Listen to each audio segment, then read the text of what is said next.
Therefore, it is works. You are doing it, not God doing it in you. It's works. And changing the day only takes a moment. Gaining a relationship takes a lifetime. So let me say that many Sunday-keeping Christians that have a relationship and have kept the Sunday in ignorance will heed the loud cry, and many Sabbath-keeping Christians that do not have a relationship will be lost. Do you agree with that? All right, so why are we having a camp meeting? Because I want to tell you that you have to keep the Sabbath? No, you should know that already, right? The question is not, are you keeping the Sabbath? The question is, are you keeping it for the right reasons? That is the question. And if we want to have a revival, we really need to understand the issue. We need to understand what we are standing for.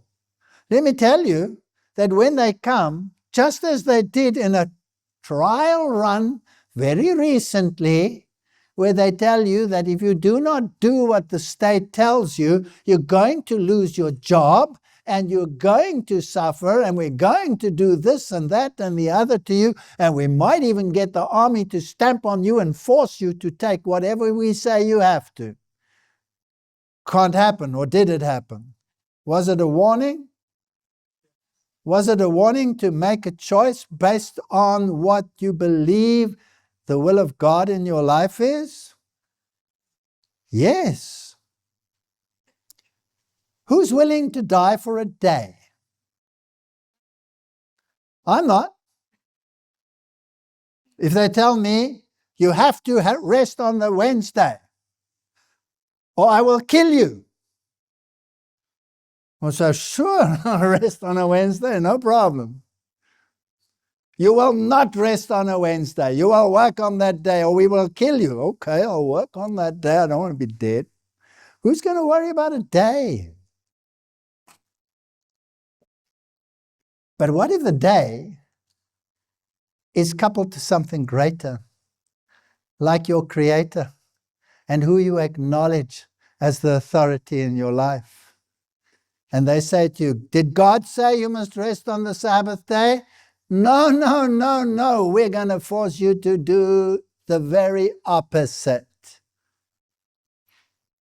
Then, is it a question of a day, or is it a question of who has authority in my life? Are you prepared to die for that? Did the reformers die because they said Jesus is the way, the truth, and the life? No one comes to the Father except by him. Did they die?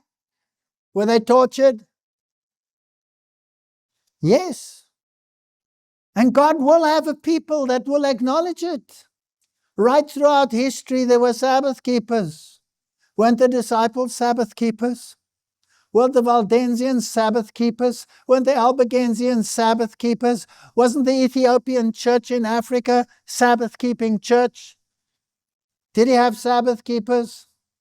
Probably the Haruli, the Vandals, and the Ostrogoths were Sabbath keepers. That's why they were wiped out. But you can't get them down because God will have a witness. God will have a witness. Not a witness, oh, look at me, I'm a Sabbath keeper. No.